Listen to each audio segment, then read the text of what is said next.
ఇప్పుడు కేవలం 7999K up to 10 kgs వరకు బరువు తగ్గి అధిక బరువు నుంచి వచ్చే ప్రధాన సమస్యలను దూరం చేసుకోండి. శర్వా మూవీ వచ్చి ఏడాది దాటింది. 2024 జూన్లో వచ్చిన మనమే మూవీ డిజాస్టర్ అయింది.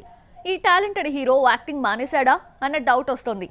ఈ ఏడాది ఒక్క సినిమాతో కూడా కనిపించకపోయినా 26లో మాత్రం 3 సినిమాలతో వచ్చేస్తున్నాడు శర్వా.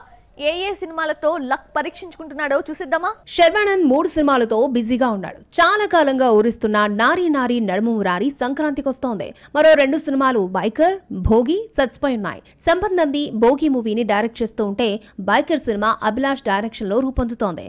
ఇంత బిజీలోనూ 4వ సినిమాకు గ్రీన్ సిగ్నల్ ఇచ్చాడు. ఫ్లాపుల్లో ఉన్న దర్శకుడు శ్రీను వైట్ల శర్వానంద్ను మైత్రి మూవీ మేకర్స్ కలిపిందే.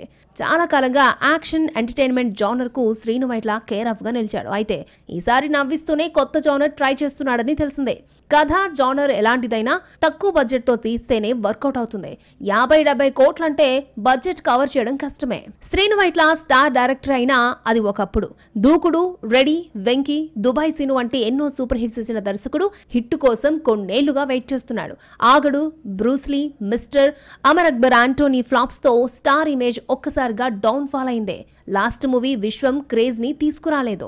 మరోసారి 5 ఏళ్ల గ్యాప్ రాకుండా విశ్వం తర్వాత మరో స్టోరీ రాసుకున్నాడు.